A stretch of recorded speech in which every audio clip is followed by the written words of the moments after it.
Ава да. Maka da verirsin. Омей? Сага да тамеки берейин бе? Ey, тамеки деген жаман да.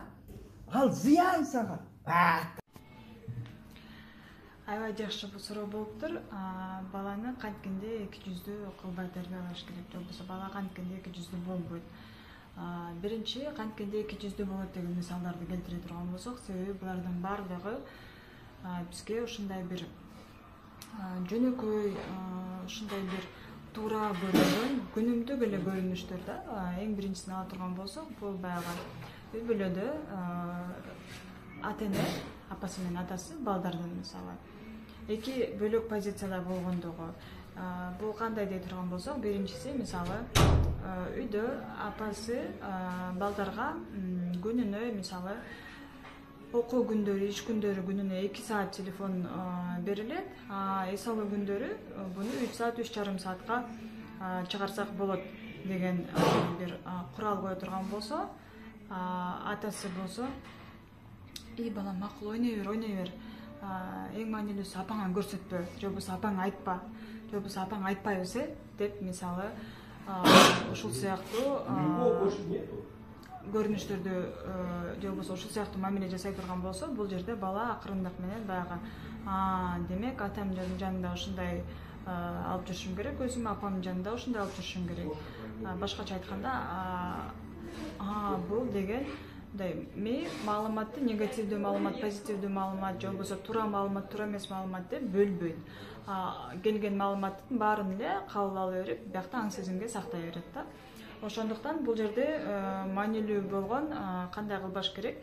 Бул жерде сөзсүз түрдө эгер үй бүлөдө кандайдыр бир курал коюлган болсо, сөзсүз түрдө ал нерсени чогуу биргеликте аткаруу.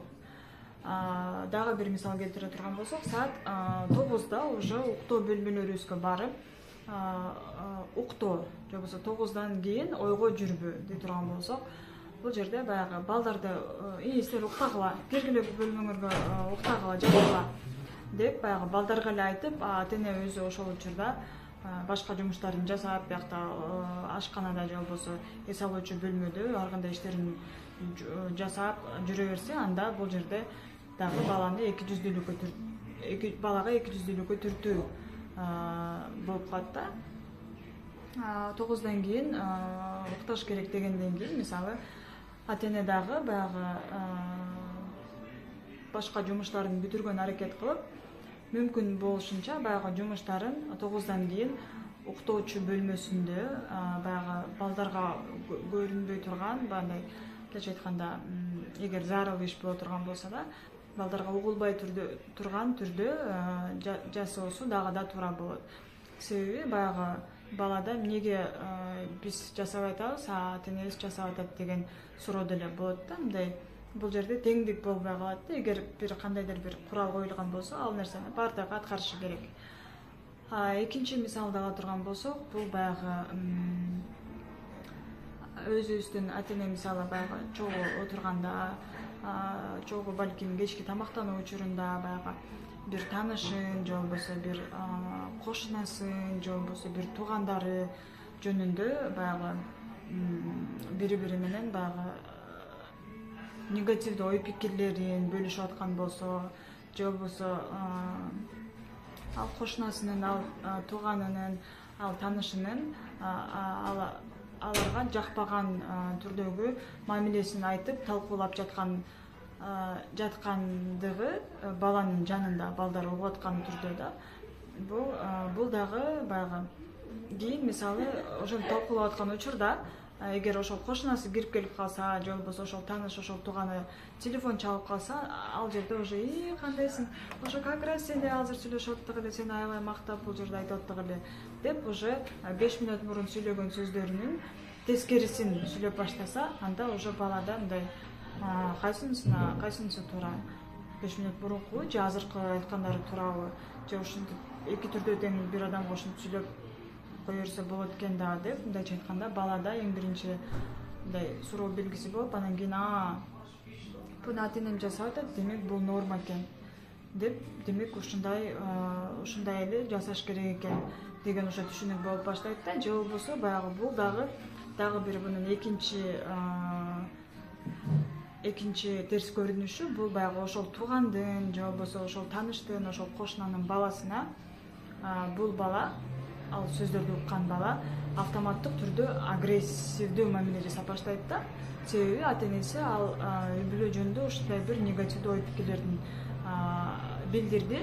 Ал нерсени бала укту, демек ал ушундай үй бүлө жакшы эмес үй бүлө деп уже баласына автоматтык түрдө агрессивдүү мамиле жасап баштайт да. Ошондуктан баягы бирөөлөр жөнүндө негативдүү ой пикирлерибизди мүмкүн болушунча баягы балдар укпай турган учурда, балдар көрбөй турган учурда билдирип бири-бирибиз менен талкууласак да, баягы балдардын көзүнчө мүмкүн болушунча позитивдүү ой пикирлер, позитивдүү маалыматтарды берген аракет кылсак.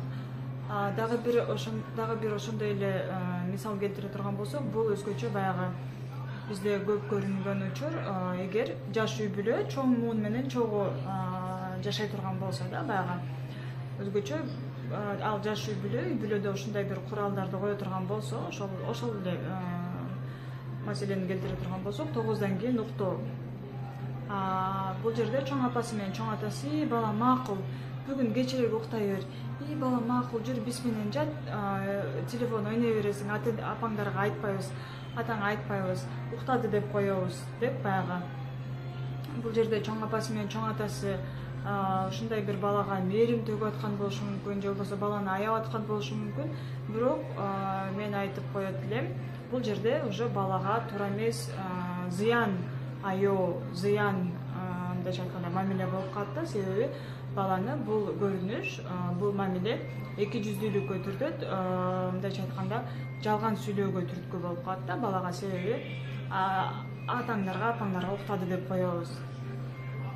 Чоң апам менен чоң атам муну жасады, демек бул туура, демек бул нормалдуу көрүнүш, демек мен да ушундай жасасам болот деген сыяктуу көрүнүш дагы баланы эки жүздүүлүккө алып келет. Анан кийин баягы мурунку да айтып кеткендей, өзү жасаган нерсесин балага жасаба деген дагы ушул сыяктуу көрүнүштөр дагы баланы эки жүздүүлүккө алып келет да. Ошондуктан бала өстүрүүдө, бала чоңойтууда да мүмкүн болсо ата-эне кийинки муун менен чоң муун, мындайча айтканда баланын ата-энеси менен чоң апасы, чоң атасы мүмкүн болушунча бир позицияда болуусу, мүмкүн болушунча бардыгы биргеликте болуусу да, бири-бирине жамандап, же болбосо бири-биринин мындайча айтканда чектегендиги бул баланы максималдуу түрдө ошондой эки жүздүүлүккө алып келет да. Себеби ата-эненин жанында бала башкача мамиле жасап калат, чоң атасынын жанында уже башкача жасап калат. Мисалы кээ бир каалоо тилектерин чоң апасы, чоң атасы аркылуу ата-энесинен ашырып баштайт да. Мисалы баягы: чоң апа, бүгүн мен уктагым келбей атат, же болбосо эртең мен мектепке баргым келбей атат, же болбосо бүгүн мен бул үй тапшырмамды жасагым келбей атат, апамдарга айтып коюңузчу. Мисалы бул баланын ата-энеси менен сүйлөшүп чече турган маселеси да. Бирок бала уже чоң апа, чоң атасы аркылуу бул нерсени ишке ашырып баштайт да. Себеби чоң апасынын жанына барып такыр башкача ушундай мамиле жасап, анан ата-энесинин жанына келгенде такыр башкача мамиле жасап, өзүн башкача алып жүрүп калат да. Ошондуктан мүмкүн болушунча бир позицияда, анан кийин туруктуу болгону аракет кылыңыз. Ошондо